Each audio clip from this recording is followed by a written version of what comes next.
kinakanta ko nung 1-year-old ako. Nagpa-piano ka rin? Siyempre hindi.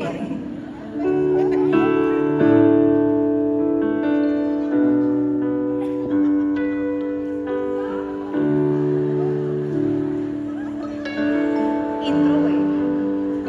Ito na. Alam mo, hindi, kasi ang sarap nun, no?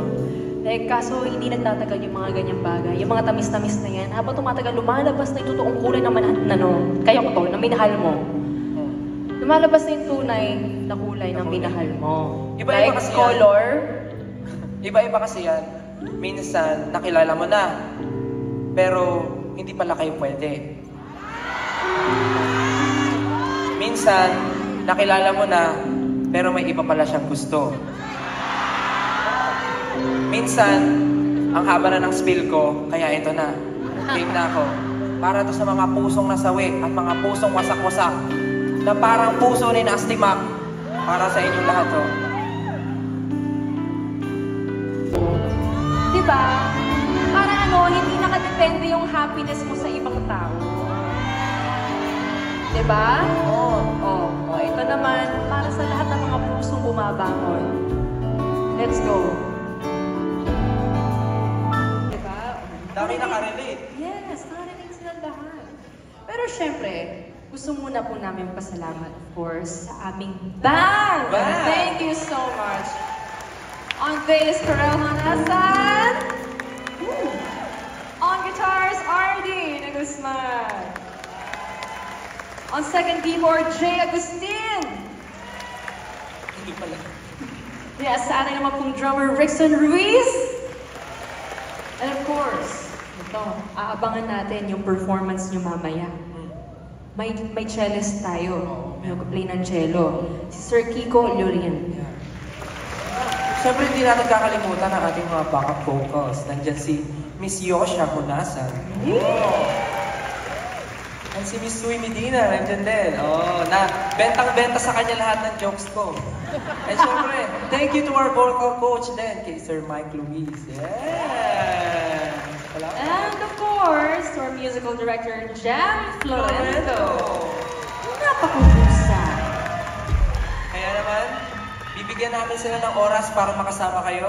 Band, maraming salamat po. Thank you so much. Take this part. Let's go.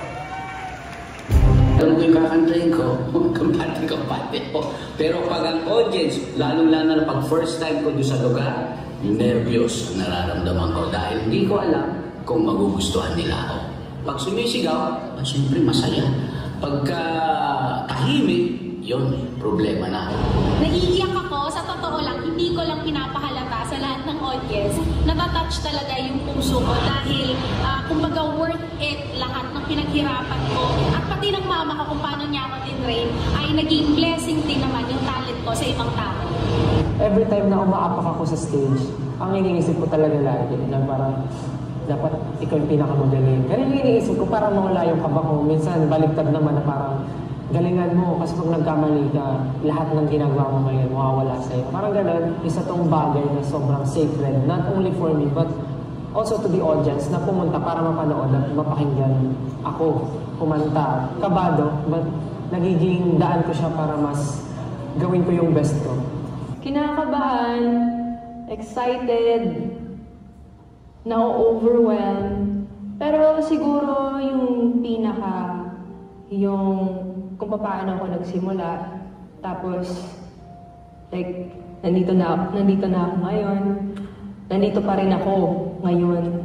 Masarap siya sa pakiramdam kasi mas nakakapagbigay ako ng ng saya pagka nagpe-perform ka ng mga iba-ibang mga kanta, like whether it be happy, sad, or yung sobrang mga hugot ng mga kanta. It helps me relate to them because it's music. Pag pinaperform ko yung mga sarili kong mga kanta, siya, very personal kasi yung mga songs na yun eh. Kasi basic kasi yun sa lahat ng mga pinagdaanan ko. Bumabalik lahat ng mga memories pagka pinaperform ko yung mga songs na yun. Kumaga parang nostalgic siya. palagi kapag pinoperform ko siya, kinakanta ko siya para sa maraming tao. Natutuwa ako kasi like wow, may nakaka-relate din pala sa akin na like oh, I'm with you.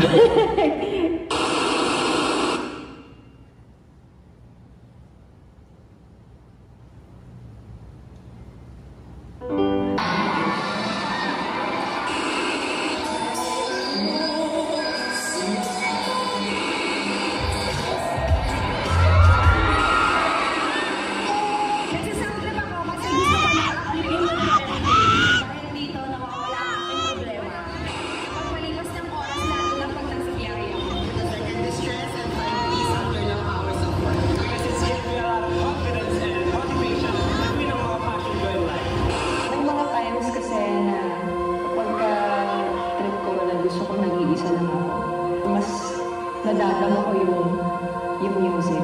It's like my safe haven. Lalo-lalo na kapag ko-OPL. Tumatago sa puso. Music talaga yung parang nagiging. Sabi ko lang sa video ko, kung paano ko nakikita na mga bagay na kaya mo abutin. Alam mo yung kahit sa simple yung pangarap na kahit yung mga panahon na yun, ako pa lang yung naniniwala sa sarili ko. But every time na